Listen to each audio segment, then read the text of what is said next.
तर पथनाट्य हे काय आपल्या भारतीय समाजाला फार नवीन गोष्ट नाही आहे। काही एक्सपर्ट्सचं तज्ज्ञांचं म्हणणं असं आहे की पथनाट्य चळवळ ही जर्मनीमधून आली, परंतु ज्यावेळेला मी भारतातल्या सगळ्या लोककलांचा नीटपणे अभ्यास केला तर माझ्या लक्षात आलं की पथनाट्यामधले जे सगळे एलिमेंट्स जे आहेत ते सगळे एलिमेंट्स हे आपल्या लोककलांमध्ये आढळतात, परंतु रस्त्यावर जर्मनीमध्ये विद्यार्थ्यांनी मोठी चळवळ केली आणि रस्त्यावर त्यांनी नाटक आणलं, त्याच्यानंतर जगभरात त्याचा प्रसार आणि प्रचार झाला। भारतामध्ये 60च्या दशकामध्ये खूप मोठे मोठे लढे झाले आणि त्या लढ्यामध्ये खास करून शेतकऱ्यांचे आणि विद्यार्थ्यांचे लढे झाले। त्याच्यामधनं कलकत्त्यामध्ये बादलदा आणि बाकीच्या सगळ्यांनी ते सुरू केला। आव्हान नाट्य मंचाच्या पहिली टीम जी आहे म्हणजे पहिलं मराठी पथनाट्य मी केलं आणि त्या आव्हान नाट्य मंचाच्या टीममध्ये मी होतो, म्हणून अगोदर हिंदी झालं होतं, पण मराठी मुलखामध्ये मराठी पथनाट्य करण्याचं जे काम आहे ते आम्ही केलं आणि त्याच्यानंतर ही जी चळवळ आहे 80च्या दशकामध्ये आम्ही जोमानं पुढे घेऊन गेलो, परंतु जसं नवं आर्थिक धोरण आलं आणि ग्लोबलायझेशनचे चक्कर आलं, त्या ग्लोबलायझेशनच्या चक्करमध्ये खूप सारी कलेचं सगळं बाजारीकरण झालं, कमोडिटीकरण झालं आणि NGOनं काय केलं की पथनाट्याची चळवळ जी ती हायजॅक केली आणि तिचं बाजारीकरण केलं आणि मग मच्छर मारणारे आणि निरोधसाठी हे करणारे एड्स आणि याच्यासाठी सगळं सुरू झालं।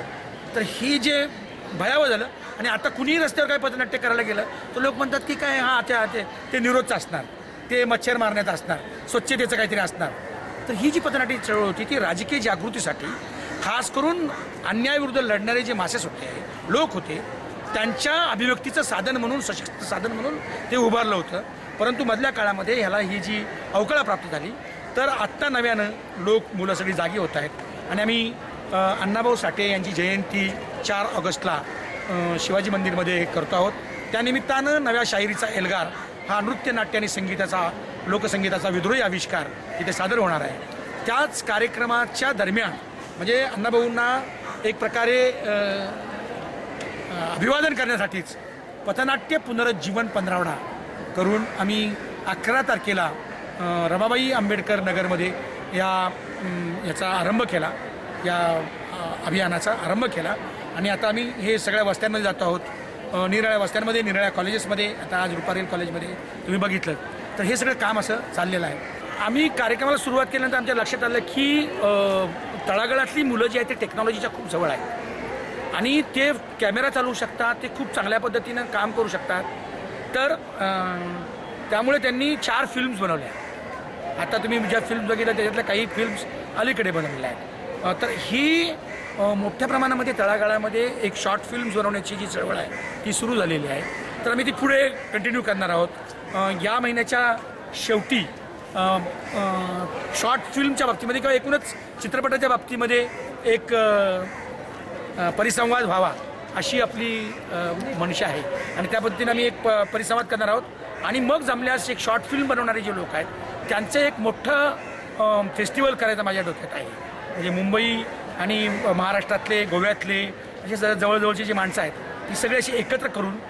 ही जी सगळी नवीन तरुणाई येते आहे, हे जे सगळे टेक्नॉलॉजीने इक्विप्ड असलेली जी तरुणाई आहे तर तिलाही एकत्र करून मोबाईलवर सिनेमा बनवणारी मुलं आहेत, छोट्या कॅमेऱ्यावर बनवणारे आहेत, त्या सगळ्यांचा एक फेस्टिवल करावा असं एक चर्चा आता मुलांमध्ये चालू आहे। बघूया त्याला किती यश येते। त्याचबरोबर शिवाजी अंडरग्राउंड इन भीमनगर मोहल्ला या नाटकामुळे आम्ही म्हणजे जे काय प्रोसिनियम आहे, जी मराठी रंगभूमी आहे तिथे एक आम्ही अल्टरनेटिव्ह देण्याचा प्रयत्न केला। आडगळच्या माध्यमातून आम्ही समांतर रंगभूमीला एक अल्टरनेटिव्ह देण्याचा प्रयत्न केला, त्याच पद्धतीनं फिल्ममध्ये सुद्धा एक अल्टरनेटिव्ह देण्याचा आम्ही प्रयत्न करतो आहोत। ॲट द सेम टाईम पथनाट्य चळवळ जोमानं पुढे घेऊन जाणं आणि हा जो नव्या शाहिरीचा एल्गार आहे तो गावागावामध्ये जाऊन तिथे हे जे सगळं संस्कृतीच्या नावाखाली जे काही रिॲक्शनरी आणि अत्यंत प्रतिगामी गोष्टी चाललेल्या आहेत तर त्याला पायबंद घालण्यासाठी हा एक नृत्य नाट्य आणि संगीताचा लोककलेचा विद्रोही आविष्कार, ज्यातून आपली कष्टकऱ्यांची, गोरगरिबांची, दलितांची, भटक्या विमुक्तांची, या देशातला ज्यांना ज्यांना नाकारले आदिवासी स्त्रिया यांची खरी संस्कृती आहे ती बाहेर जाईल।